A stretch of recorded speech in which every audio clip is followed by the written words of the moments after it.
Tout le monde, c'est Gotaga, on se retrouve aujourd'hui pour une vidéo où je vais vous présenter mes classes compétitives. Donc pour ceux qui ne sont pas trop compétition et qui préfèrent que je fasse des classes, enfin que je vous parle des classes pour réaliser des meilleurs scores en classé ou faire des KEM, ça arrivera prochainement, vous inquiétez pas, avec un gameplay derrière et je vous dirai mes conseils, etc. etc. Mais aujourd'hui, place plutôt à la compétition.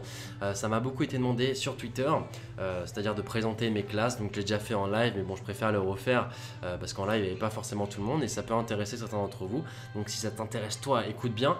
Donc je vais commencer par la domination. Alors un truc dont je voudrais vous parler déjà, c'est par rapport au camouflage de votre membre des squads. C'est-à-dire que moi par exemple là je l'ai fait tout en rouge, mais je vous conseille vraiment, donc on s'en fout de la couleur machin, mais de faire exactement le même que vos coéquipiers d'équipe. Donc là dans mon équipe on en a tous des différents parce qu'on veut chacun notre propre identité. Non mais par exemple nous quand on sera vraiment en LAN, quand ce sera vraiment sérieux et qu'il y aura vraiment de l'enjeu, on prendra tous le même personnage. Parce que par exemple imaginons que quelqu'un voit un personnage en rouge, tout en rouge, il va le voir, il va lui tirer dessus, le personnage en rouge va se cacher quelque part, il va en voir un autre, il va le tuer et se dira ah mais attends mais celui-là il n'était pas en rouge, donc c'est à dire qu'il y en a un autre dans les parages encore. Voilà, ça peut arriver très fréquemment même. Du coup je vous conseille vraiment d'utiliser le même camouflage de votre équipe, n'importe lequel, hein, soit tout en rouge, soit un bonhomme un peu comme ça, c'est moche, soit une meuf avec une casquette ou un gros chignon comme ça, enfin ça dépend, vraiment c'est au choix, sachant que le rouge c'est très voyant, moi je m'en bats les couilles, hein, je le trouve stylé comme ça, donc du coup j'ai mis rouge comme ça, malgré que ça soit voyant par rapport au reste de la texture Call of Duty sur les cartes. Bref, donc on commence par la domination. Donc déjà je vais vous expliquer mon rôle, donc je vais vous expliquer cette première classe. Vous pouvez voir 4 MTAR déjà et une seule AR. Donc il faut savoir que moi je suis l'objectif principal de mon équipe. Du coup j'ai plutôt optimisé pour une arme, une SMG, Submachine Gun, et dans les SMG, je pense que la MTAR est la plus polyvalente à mon goût. Après la Bison est pas mal aussi. La Bison, je pense que c'est la plus performante de près en duel. Si y a une MTAR face à une Bison à moins de 2 mètres, c'est la Bison qui gagnera. Mais moi je sais pas, j'arrive pas trop avec. Jordi il y arrive très bien dans mon équipe Carnage. Il y arrive très bien, il fait des véritables massacres avec. Moi je préfère la MTAR parce que du coup il y a beaucoup plus de long shoot. Et du coup, j'aime beaucoup la MTAR. Dessus, je mets la poignée et le frein de bouche, mais vous pouvez mettre un silencieux. Forcément, en duel contre quelqu'un qui, si un adversaire vous voit en même temps que vous le voit, si vous avez un silencieux et que votre adversaire a la même arme que vous, sauf que lui il a frein de bouche, si vous tirez en même temps c'est lui qui gagnera, ça faut le savoir. Mais si vous voulez être un peu plus sneaky etc, le silencieux est très bien. En plus ça augmente la précision de l'arme, comme vous pouvez le voir dans les stats. Si vous mettez un silencieux, la précision augmente. Donc voilà, donc il y aura déjà quelques atouts qui seront sur toutes mes classes. Ça sera silence de mort. En compétition tout le monde a un casque, donc c'est vraiment primordial d'avoir silence de mort. Il y aura aussi concentration, c'est-à-dire comme ça, si un adversaire vous tire dessus, votre viseur n'ira pas en jamais X, très important. Et marathon, vu que moi mon rôle principal, ça sera l'objectif principal. L'objectif principal en domination, qu'est-ce que c'est? Ce sera pas forcément celui qui a le plus de capture, hein. Vous dites, attends mais il a dit qu'il est objectif, pourquoi il a pas plus de capture en fin de partie? Non, en fait ce sera celui qui va vraiment casser les couilles sur les points. C'est-à-dire que au start, il va prendre une classe vraiment très agressive et ne va pas prendre le premier point, ce sera quelqu'un de défensif, donc déjà aura une capture en moins, va pas forcément prendre le deuxième point, mais va plutôt aller directement sur le point adverse, le premier point que les ennemis ont pris, et soit les embêter un minimum, faire des kills dessus, ou soit carrément réussir à les empêcher parce qu'il n'y aura qu'une personne dessus. Et s'il est assez rapide, une meuble comme Strike Zone par exemple, s'il est assez rapide, je vous assure que si la personne en question est toute seule sur le point, la personne qui aura rushé aura largement de le tuer avant qu'il prenne le point. Donc vraiment c'est mon rôle plus ou moins d'aller embêter les adversaires dès le début de partie, et ça marche plutôt bien. Donc dessus j'ai sacrifié As de la gâchette pour prendre vraiment 3 atouts primordial pour être le plus rapide possible, parce que marathon, agilité et fin prêt au cas où, parce que voilà, marathon forcément vous allez tout le temps courir, et pour avoir vraiment, surtout si vous avez de bons réflexes, pour ne pas partir en désavantage dans un duel contre un de vos adversaires si vous voit et vous le voyez en même temps. Fin prêt sera vraiment très utile, je vous assure. Donc vraiment, c'est vraiment 3 atouts primordiaux pour pouvoir rusher. J'ai mis résistance tactique pour éviter de me prendre des stuns et couper complètement mon rush dès le start, parce qu'une stun dès le start sur strike zone, ça peut se lancer en haut et vous stun directement et ça casse complètement votre rush, en plus qu'il ait de grandes chances de vous tuer par la suite. Donc du coup j'ai mis résistance tactique et voilà, c'est ma classe vraiment pour rusher au début. Ensuite je switch directement sur cette classe, ce sera ma classe primordiale en domination. Et même en blitz, donc c'est une classe assez rapide, il y aura toujours marathon dessus, vu que je suis un objectif, ça sera tout le temps marathon, pour être vraiment le plus mobile possible, même sur ma classe AR, il me semble que j'ai marathon. As de la gâchette cette fois-ci, je le mets pour être encore mieux dans mes duels, vraiment être avantageux et pas, je sais pas, tirer une seconde, enfin... Imaginons que je suis en train de courir, si la personne peut me tirer dessus une seconde avant, c'est vraiment un gros désavantage et du coup As de la gâchette est très important. Donc voilà, ça c'est la classe que j'utiliserai principalement. Dessus j'ai pas trop de défense, résistance tactique ni bouclier anti-explosion si je prends des points. Ça c'est vraiment la classe qui dès le début j'ai bien réussi mon rush et on est en train de dominer en nombre de points. Et du coup on est en train vraiment de se concentrer uniquement sur 2 points. Et du coup voilà, ce sera cette classe. Ensuite, ces 3 classes là dépendront uniquement de ce que feront mes adversaires en face. Ça dépendra de leur stuff. C'est-à-dire que si déjà ces 3 classes, je les prendrai uniquement si on est en train de perdre ou si nos adversaires vont reprendre le lead. Du coup par exemple, si je vois que nos adversaires, un exemple d'équipe qui joue beaucoup avec les stuns, les Français, toutes les équipes françaises jouent énormément avec les stuns.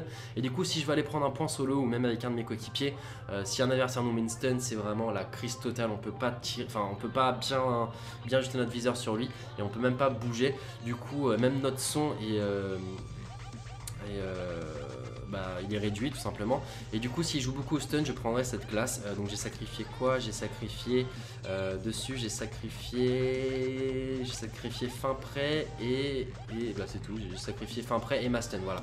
J'ai sacrifié ma grenade tactique, enfin pas ma grenade tactique, comment ça s'appelle, mon équipement tactique et l'atout fin prêt. Du coup en duel je serai un peu moins performant, mais en tout cas pour prendre les points ce sera beaucoup plus avantageux.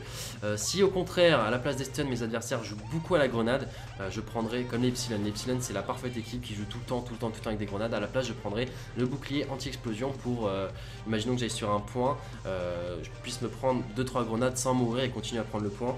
Donc voilà, c'est plutôt pratique. Et par contre, imaginons qu'on n'ait qu'un seul point, nos adversaires en aient 2, qu'on n'arrive pas à sortir, ils ont un contrôle map parfait de la carte. Cette fois-ci, on va tous, c'est-à-dire il n'y aura pas que moi, il y aura aussi mes coéquipiers qui prendront des smokes. Dessus, j'ai mis l'extra tactique. Vous pouvez aussi le faire sur cette classe que j'ai dit de base là, en enlevant la tout fin prêt et en mettant extra tactique pour avoir 2 stuns. Moi je préfère en avoir qu'une seule parce que vu que des fois, enfin imaginons qu'un mec prenne un point à côté de moi, je vais le stun une fois, le stun une deuxième fois c'est complètement inutile et c'est une perte de temps. Autant le rocher dès qu'il est stun une première fois, après c'est vraiment perdre du temps. Mais vous pouvez quand même le mettre si vous êtes plus un slayer et que vous mourrez très peu. Moi je meurs souvent du coup suite à mon rôle et du coup je préfère en mettre qu'une seule et vu que je meurs je la récupère dès que je revis tout simplement. Mais par contre pour les smokes, j'en aurais besoin de 2, dans 2 cas différents. C'est-à-dire imaginons on veut prendre le point B, on en balance un peu partout et on se jette tous sur le B. Si je veux prendre un point solo par contre, c'est-à-dire que imaginons, je sais plus comment s'appelle la carte sous la neige, je passe souterrain, donc on a le point C, eux ils ont le point A, je passe souterrain, hop, je vais en sneaky chez eux, j'essaie de prendre le point A parce qu'on n'arrive pas du tout à prendre le point B, et du coup je balance une première smoke sur le point, je vais dessus. Et quand le point arrive à peu près à la moitié, enfin non, quand la prise de point arrive à peu près à la moitié et quand ma smoke va se dissiper justement, j'en balance une deuxième et au cas où si mon adversaire du coup arrive, il va galérer à me trouver. Donc c'est plutôt pratique parce que moi mon objectif sera vraiment de break les points. D'abord, enfin mon objectif principal ça sera de break les points et si je gère encore plus ça sera de le prendre carrément. Donc j'aurai en général soit un duel à gagner, soit il faudra que je sois assez bon dans une catégorie, enfin bref ça dépend, mais voilà les smokes sont vraiment très bonnes pour ça, en tout cas pour reprendre un point en sneaky et je les conseille vraiment. Il faut que tout le monde ait des smokes au moins, chacun des joueurs de votre équipe doit avoir une classe avec une smoke au cas où vous vous fassiez totalement dominer et que vous puissiez au moins avoir une chance de retourner la game, soit en allant tous sur un point en mettant des smokes de partout. Même sur Octane ça sert vraiment, les TCN nous ont battu comme ça une fois, ils smokaient tout le temps la carte et on pouvait strictement rien faire. Donc voilà, ça dépendra uniquement de ce que font nos adversaires. S'ils nous bloquent dans un spawn, justement on va mettre des smokes pour essayer d'en sortir, etc. Et une AR au cas où je vais la jouer plus passif, c'est à dire qu'on a gagné le premier side avec quelques points d'avance, on est en train de dominer le second side et c'est assez risqué de faire le fifou à prendre le troisième point à cause des spawns. Je vais plutôt aller sur un building, par exemple sur Octane, et contrôler soit le B soit le C, et je vais préférer prendre une AR pour ça. J'ai rajouté une petite grenade mortelle dessus, mais bon, rien de plus. J'ai oublié de préciser, entre la tactique et la mortelle, vous pouvez aussi opter pour la mortelle. Moi au début je jouais avec une grenade mortelle, soit Semtex, soit grenade à fragmentation, mais du coup en fait je trouve que sur ce jeu les grenades font vraiment pas beaucoup d'effet. En tout cas il y a beaucoup de hitmarkers. Sur 10 grenades lancées sur un point, 8 fois je vais faire un hitmarker, et du coup vu que mon adversaire saura d'où vient la grenade grâce à...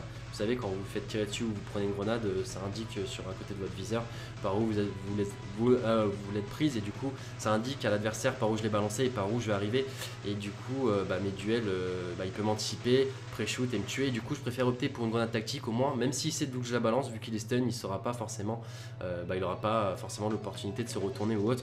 Donc voilà, c'est pour ça que je préfère opter pour ça. Après vous en faites ce que vous voulez, si vous préférez opter pour les grenades mortelles, vous le faites, ou sinon vous pouvez faire comme moi et prendre une petite grenade stun, c'est plutôt pratique. On va passer pour la recherche d'instruction. Donc cette fois-ci mon rôle sera de faire le premier tueur, que ce soit en rushant, soit au contraire avec un sniper par exemple. C'est à dire que moi je vais avoir le premier duel. Imaginons je rush sur un point, soit je tue le premier défenseur ou le premier attaquant directement avec un sniper ou en le rushant, ou soit je me fais tuer par celui-ci. Donc voilà, c'est à double tranchant. Moi j'aime bien avoir des duels, j'aime bien avoir le premier tueur, enfin être celui qui va permettre à son équipe de partir dans un certain avantage conséquent. Et du coup j'aurai ce rôle en recherche d'instruction. Vous pouvez le voir durant mes streams en général, mon premier kill en recherche ce sera toujours premier tueur. Ça sera rare que ce soit pas moi. Il y a Jordi aussi qui rush pas mal, donc ça peut aussi être lui. Mais voilà, j'aurai ce rôle en recherche d'instruction. Donc, alors je commence soit avec un sniper, donc dessus je préfère, déjà le sniper, le L115 je le kiffe tout simplement. Beaucoup m'ont dit jouer à l'USR, mais je sais pas, je l'aime pas trop. Moi je préfère le L115, que ce soit la couleur ou même comment ça tire, etc. Ça ressemble à certains snipers des autres opus que je kiffais jouer, donc du coup je préfère le prendre. Après si l'autre est mieux, tant mieux, optez pour l'autre. La thermique très important, je préfère mettre un thermique dessus tout simplement parce que voilà, le sniper, les adversaires peuvent jouer avec beaucoup de smoke pour rusher un point. Imaginons Octane, je veux prendre la première spot pour voir si s'ils vont en A. Du coup, s'ils mettent des smokes, je vois strictement rien sans le viseur thermique. Et même s'ils sont en train de poser une bombe, en général, ils mettent une smoke devant pour être sûr de pouvoir la poser tranquille. Et moi, j'arrive avec mon petit sniper tranquille. Et je les tue. En plus, si je joue avec l'atout incognito, on les voit quand même un minimum sur. Même s'ils sont pas tout en blanc, on les voit quand même un minimum. Ceux qui ont joué avec le thermique peuvent comprendre ce que je suis en train de dire. Sinon essayez, vous verrez. Et dessus je mets un silencieux, contrairement aux autres opus. Bizarrement le silencieux ne dégrade pas votre sniper, c'est à dire que les précédents opus vous mettiez un silencieux, les dégâts étaient vraiment réduits. Alors que là, donc là imaginons c'est mon sniper de base, si je rajoute le silencieux, bon ça diminue un tout petit peu les dégâts, mais ça augmente, je sais pas si vous pouvez le voir, ça augmente la précision, enfin c'est bizarre à expliquer. Et le sniper ne réduit pas trop en fait les dégâts que vous ferez avec votre sniper. J'ai très peu d'hitmarkers, ceux qui suivent nos lives peuvent le confirmer, j'ai très peu d'hitmarkers, et donc voilà, c'est plutôt pratique un silencieux, surtout si vous ratez une de vos balles, au moins il ne sait pas d'où vous avez tiré. J'ajoute un secondaire dedans pour déjà le prendre dès le start pour être très rapide, et au cas où je me fasse rusher ou autre auprès d'un adversaire soit à côté de moi, j'ai un gun assez performant qui puisse le tuer. Au moins j'ai pas voilà, je traîne pas quelqu'un sniper. Dedans je mets une smoke pourquoi? Imaginons qu'ils aient la vision sur moi, je balance une smoke et du coup moi je peux les voir grâce à ma thermique et eux peuvent pas forcément me voir. En plus dessus j'ai mis incognito, c'est à dire que moi quand j'ai des duels contre un sniper qui a exactement la même classe que moi, du coup lui ne voit pas forcément, en tout cas n'a pas mon corps tout en blanc, et c'est plutôt pratique. Et du coup grâce à la smoke il me verra pas du tout. Je mets marathon dessus pour être le premier à arriver à la spot, c'est vraiment pratique. Toujours garder un minimum de mobilité, la première spot est importante, il faut arriver avant le sniper adverse. Et donc je mets marathon dessus, concentration, silence de mort, toujours des atouts primordiaux. Donc voilà, c'est ma classe sniper, j'ai la même en AR à peu près. Il me semble que c'est pratiquement la même, sauf que cette fois-ci je mets pas marathon, je préfère, ça c'est, voilà, forcément vu que j'aurai plus de duels de près, il faudra vraiment que je puisse viser tout le temps. Et j'ai rajouté une petite smoke dessus, pareil, donc c'est un viseur thermique qui, en appuyant sur B quand vous visez, vous pouvez repasser un viseur laser comme celui-ci, ou vous pouvez avoir le thermique qui en plus a un mini zoom, donc c'est plutôt pratique, surtout si vos adversaires jouent beaucoup à la smoke. Moi je kiffe, et c'est un peu la mode en ce moment par les joueurs EU. Je mets incognito forcément quand vous jouez avec un thermique, essayez vraiment de mettre l'atout incognito, ce sera vraiment primordial au cas où justement il y a un duel smoke, que vous puissiez voir l'adversaire et que lui ne puisse pas vous voir. C'est vraiment intéressant de faire ça. Et donc j'ai une autre AR cette fois-ci, pas en incognito, qui n'a pas de smoke. Donc je garde toujours ce viseur thermique qui est vraiment très pratique en SND, mais je la jouerai pas du tout pareil qu'avec cette autre classe. Cette fois-ci, ça sera plus une classe stuff, c'est-à-dire une classe, j'ai mis l'atout pour avoir 2 grenades. Et du coup, c'est vraiment, on sait qu'ils sont à un point. Je vais balancer une première stun pour voir s'ils sont là. Je vois qu'il est sur la bombe, hop, je balance une première grenade.